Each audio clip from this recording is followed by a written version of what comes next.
Assalamualaikum warahmatullahi wabarakatuh, Sobat Winner semuanya yang dirahmati oleh Allah SWT.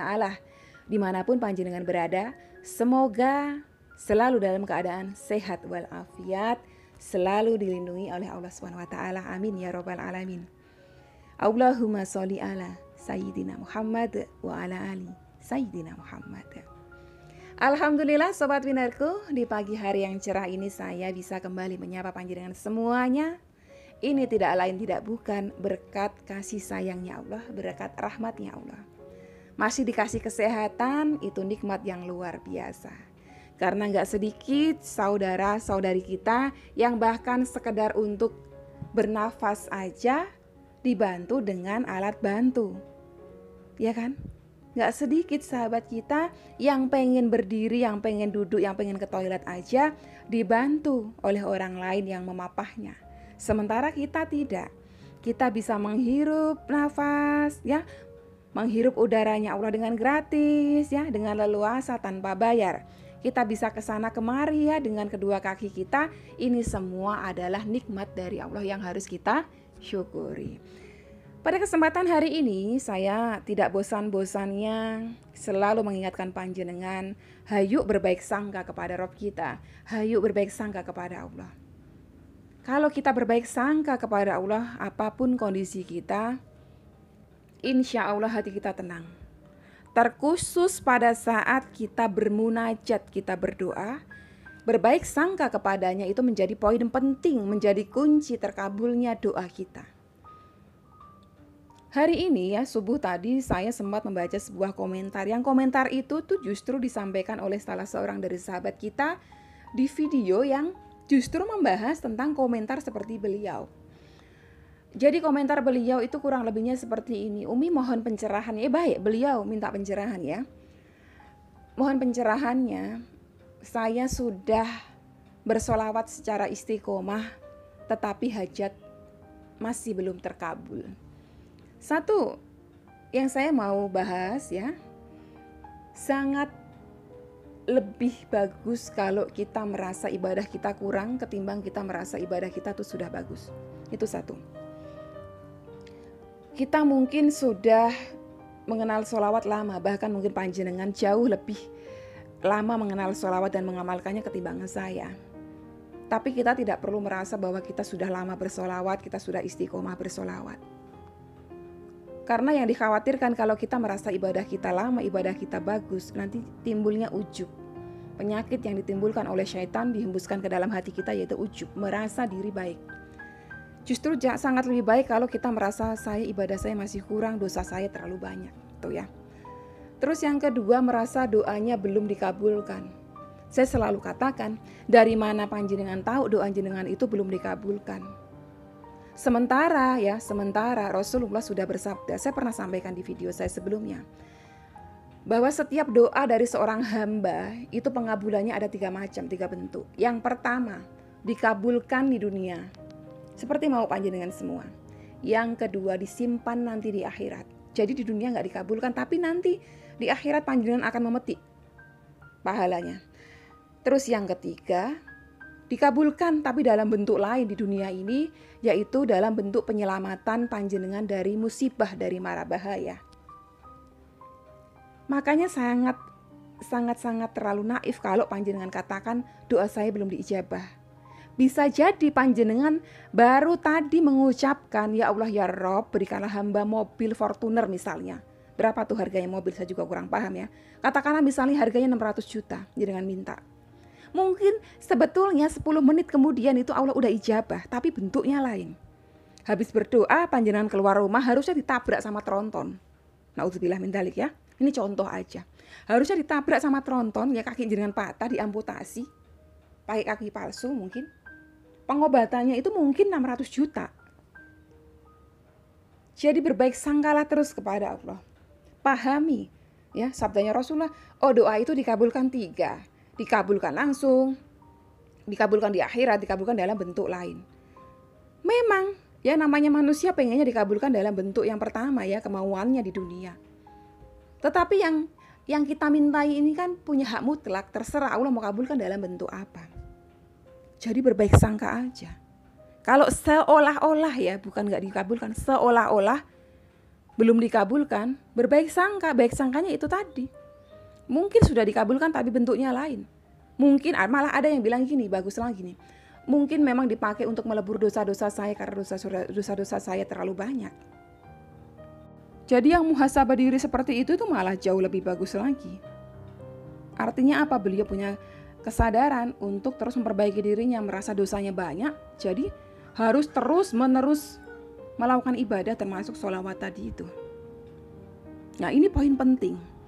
Rasulullah SAW bersabda, doa seorang hamba akan senantiasa dikabulkan selama dia berdoa bukan untuk keburukan atau memutus tali silaturahim, dan selama dia tidak tergesa-gesa dalam berdoa. Di sini baginda Nabi sebutkan doa seorang hamba akan senantiasa dikabulkan. Ya, berarti apa? Semua dikabulkan, kecuali doa keburukan, kecuali untuk memutus silaturahim. Dan ini juga termasuk dalam kecuali selama dia tidak tergesa-gesa dalam berdoa. Kemudian ada yang bertanya ya, sahabat bertanya kepada baginda Nabi, ya Rasulullah, apa yang dimaksud dengan tergesa-gesa dalam berdoa? Rasulullah menjawab, yaitu orang yang berkata, sungguh aku telah berdoa, tapi doaku belum dikabulkan. Lalu dia merasa jenuh dan meninggalkan doa tersebut. Hadis riwayat Muslim. Artinya apa? Kalau sampai ada ucapan dari panjenengan, saya sudah berdoa, saya sudah bersolawat tapi belum dikabulkan, sudah dipastikan itu justru membuat kalimat itu justru membuat doa jenengan itu nggak dikabulkan. Ini bukan saya yang bicara, tapi baginda Nabi Muhammad SAW yang bersabda. Bukan saya yang bicara. Jadi jangan sekali-sekali mengatakan doaku belum dikabulkan. Dari mana tahu belum dikabulkan? Makanya poin pentingnya adalah berbaik sangka. Udah, kalau habis berdoa baik sangka aja. Sebelum berdoa pun baik sangka. Allah pasti kabulkan. Nggak mungkin enggak. Allah kan maha mengabulkan. Tetapi walaupun kita sudah dapat jaminan bahwa doa-doa kita dikabulkan, tetaplah kita koreksi diri. Ya, tetaplah ada aturan Allah yang lain. Di sisi lain dijamin dikabulkan, di sisi lain pun ada rambu-rambu yang melarang melakukan sesuatu yang menyebabkan doa tidak terkabul. Apa? Di antaranya tergesa-gesa dalam berdoa, makan makanan haram, minum minuman haram, pakai pakaian dari sumber haram. Itu juga menjadi doa-doa kita tidak terkabul. Kenapa? Udah dijamin kok masih dilarang ini, supaya kita itu tidak melakukan apa yang menjadi larangannya Allah. Allah tuh gak mau kita tuh makan yang haram. Allah tuh gak mau kita pakai pakaian yang haram. Makanya dibuatkanlah aturan, kalau kalian masih pakai nih haram-haram, doa-doamu tuh gak kukabulkan gitu. Jadi juga selain kita berbaik sangka terus kepada Allah, kita muhasabah diri terus. Oh mungkin aja nih masih ada nih di dalam rumahku yang sebetulnya itu masih ada benda-benda haram. Mungkin kipas anginku dulu beli dari hasil haram, dari hasil mencuri, dari hasil korupsi. Ini nih barangkali yang jadi penghalang malaikat pembawa rahmatnya Allah turun ke rumahku, sehingga doa-doaku masih sulit terkabul. Singkirkan. Mungkin aku tuh dulu sering makan makanan haram, tapi aku belum bertaubat, belum mohon ampun kepada Allah gitu. Jadi baik sangka itu menjadi poin penting dalam sebuah doa. Lanjutkan misalnya baru mau berdoa, kira-kira kalau berdoa minta mobil Fortuner dikasih nggak ya? Nggak bakal dikasih kalau ragu kayak gitu. Tapi kalau kita berdoanya dengan penuh keyakinan, pasti dikasih. Nah kalau sudah berdoa, kemarin saya ajarkan dalam tahapannya itu bersolawat sampai hajat terkabul.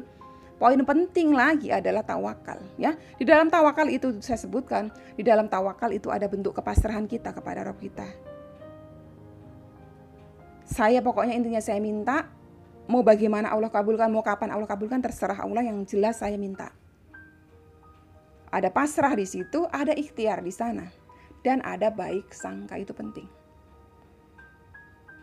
Kita pasrah, kalau udah pasrahkan, ya kan? Kita kan udah mewakilkan, hajat kita wakilkan. Ya Allah, ya Rabb, ini hajat-hajatku. Hamba mohon kepadamu, hanya kepadamu. Kabulkan ya Rabb. Udah, setelah itu udah lepasin. Udah gak usah dipikirin, gak usah diingat-ingat. Semakin kita ingat-ingat hajat kita, yaitu tadi, akibatnya begitu. semakin merasa bahwa doanya nggak dikabulkan. Tapi kalau kita habis bermunajat, udah kita lepasin, kita ikhlasin kepada Allah, kita pasrahin saja kepada Allah, justru kalau kita udah melupakan hajat kita duniawi itu, biasanya itu malah datang. Banyak kan kayak gitu. Suka ada tuh yang bilang, Umi, saya tuh dulu ngejar cowok cinta banget tuh, aduh cinta bucin dah sama tuh cowok. Tapi giliran saya lupa sama tuh cowok, malah cowoknya deket, ngedeketin dong gitu. Banyak yang seperti itu. Umi, saya tuh dulu pengen banget punya sesuatu, barang apa gitu kan. Tapi begitu saya lupa malah tuh barang datang. Nah, saya sendiri punya banyak pengalaman seperti itu. Saya pengen mau kena channel. Saya pengen banget, saya tandain love tuh di Shopee. Saya lagi pengen, saya belum punya duit. Ya saya cuma doa aja, saya bawa dalam hati. Doa saya, ya Allah pengen mau kena ini deh. Pengen mau kena ini. Tapi habis itu udah saya lupa.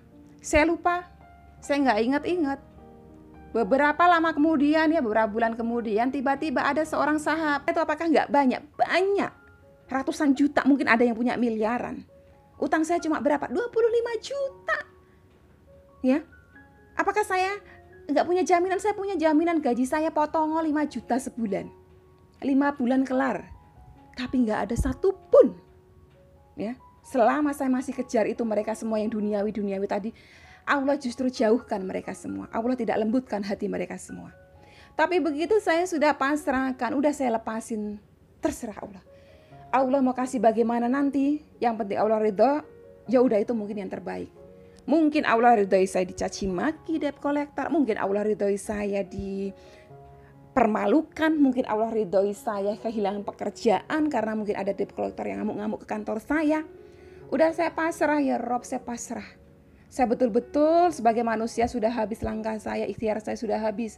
Saya pasrah kepadamu ya Rob. Dah ini terakhir kali saya cuma mau minta maaf sama teman saya karena gak bisa balikin duit 3.250.000. Saya cuma mau minta maaf, lembutkan hatinya ya Rob. Setelah ini yang 25 juta saya mau dimaki-maki, saya mau dicaci maki, saya mau diolok-olok, saya bahkan mungkin saya mau dipenjara. Udah saya pasrah kepadamu ya Rob, saya pasrah. Udah saya pasrah. Justru di titik itulah Allah kasih pertolongan. Orang yang tadinya saya mau datang minta maaf padanya, malah tolong saya. Kalau kita sudah pasrah, ya kan? Pasrahlah. Dan pada saat titik kepasrahan itulah saya baik sangka kepada Allah. Saya baik sangka. Udah apa aja yang Allah kasih sama saya, itulah yang terbaik. Pokoknya saya manut dah, kalau orang Jawa bilang. Wes manut kersane sing kuwasa lah, gitu kalau orang Jawa bilang. Allah mau saya ke sini, ya udah saya ke sini. Allah saya mau diam di sini, ya udah saya diam di sini. Pokoknya kalau Allah sudah izinkan terjadi, itulah yang terbaik. Pokoknya saya percaya Allah pasti kasih yang baik sama saya. Jadi inti kuncinya adalah baik sangka. Baik sangka. Jangan lagi sulit ekonomi, udah baik sangka aja sama Allah. Mungkin emang Allah sedang ridhoi keadaan saya seperti ini. Nanti kalau tiba masanya Allah ridhoi keadaan saya membaik, roda saya di atas, ya pasti kejadian. Jadi berbaik sangka sobat winerku itu penting sekali. Ya kan Allah sudah berfirman. Iya kan? Aku menurut sangka hambaku. Kita sangkakan dia buruk, ya nanti pasti kita dapatnya buruk-buruk. Tapi kita sangkakan dia baik, dia maha penolong, dia maha pengasih, dia maha penyayang. Ya pasti itu yang akan kita dapatkan. Jadi baik sangkalah kepada Rob kita. Insya Allah ketenangan dalam hati kita pasti kita dapatkan. Oke sobat winerku, sampai di sini dulu video kali ini. Semoga bisa diterima oleh panjenengan semuanya. Mohon maaf jika ada penyampaian saya yang kurang berkenan. Ya. Wassalamualaikum warahmatullahi wabarakatuh.